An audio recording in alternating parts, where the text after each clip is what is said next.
Rose here at Food Mavericks 1000, and it's cookie season, so we are going to do a cookie. I'm going to let you in on a very fun backstage cookie. We did this all the time when we were doing conferences. I did, especially because a lot of baked goods have certain ingredients in that we didn't use then.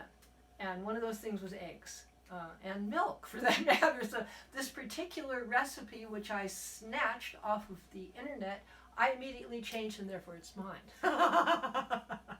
The reason I do that is I snatch a basic idea, because I've had a lot of experience, and then I'll change it right away to whatever I want, and usually it works, not always. But so this is going to be an experiment today, and if you come to Food Mavericks 1000, you will realize that a lot of the time we're just making it up from scratch, as they say. Okay, so here's the deal. This is going to be a takeoff on a peanut butter cookie.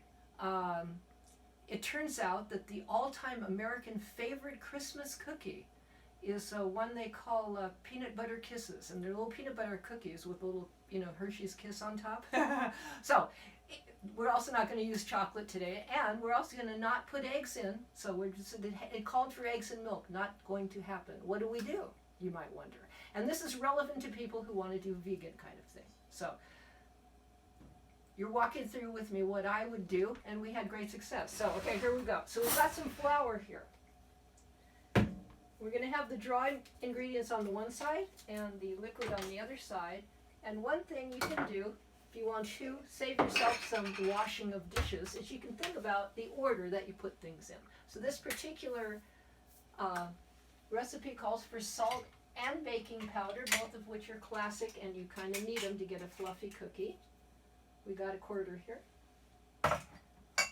So if you do the salt first, then you can dip into the baking powder and not mess it up. If you do the opposite, you'll have baking powder in your salt. Just something to think, right? Okay, so this is it calls for about a quarter of a teaspoon, but I think you should have more because it's a peanut butter cookie. It's going to be like a heaping quarter, closer to a half. Here's that. And then they called for 3/4 of a teaspoon of baking powder. I'm going ahead and doing about that, something like that.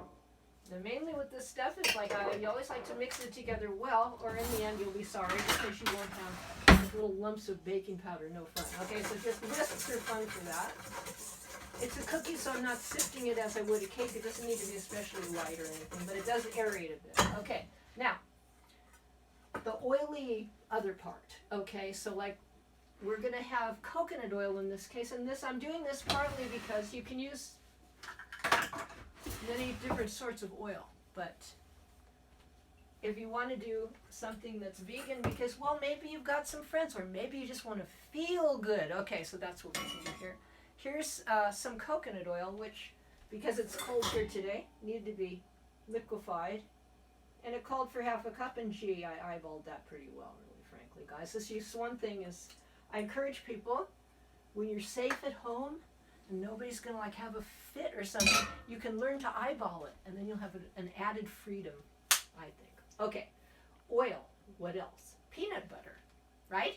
Okay, so we got some again, if you want to be famous here, go for quality, and it's doing half your work here. We got a pretty high quality peanut butter here. One that has no stuff is the best, definitely no sugar, you can get that, and definitely no salt, not if you can, because then you get to add your own amount of salt. And again, you're watching me do this slowly.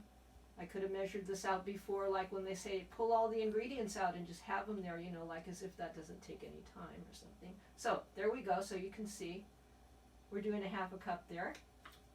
What did they say? They said a whole cup.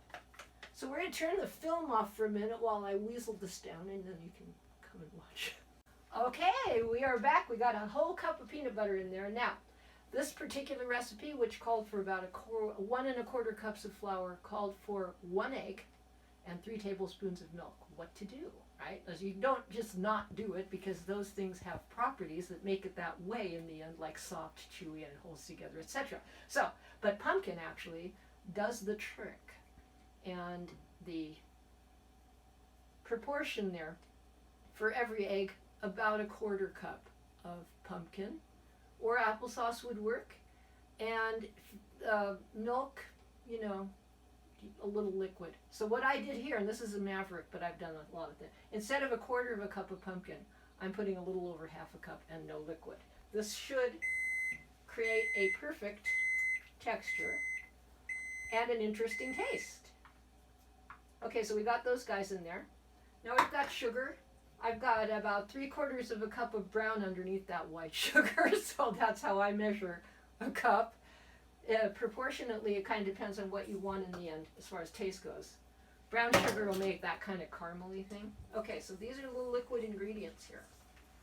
I just want to give them a good stir. You see? Luscious, right? It smells fantastic. Okay, now what are we going to do?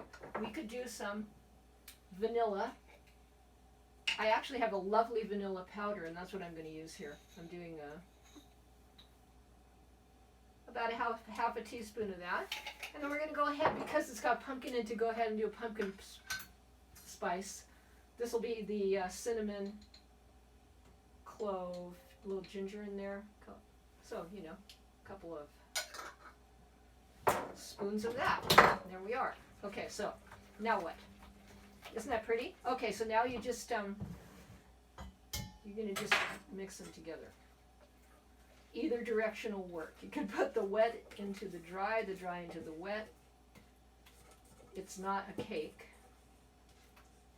And you can give it a little more of a mix. Now, depending on the consistency of this when we get done, will be whether or not we can make it immediately. If it's kind of soft, then we'll have to refrigerate for a few minutes so that we can do that. I'm bringing it over here so you can see the process going on here.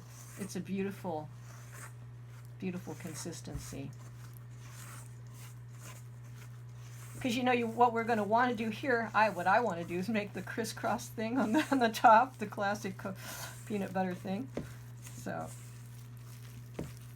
looking like the right texture. You can see how it's a little bit soft.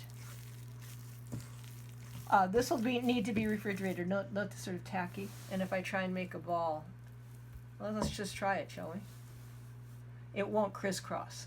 It's too sticky. Now you could just do that, but I kind of want to see what it does if I put it in there. So therefore, maybe we'll cut the thing, come back later and show you, or maybe he can just insert a photo of the finished product. Anyway, thanks for coming by, guys. Check on all our new stuff.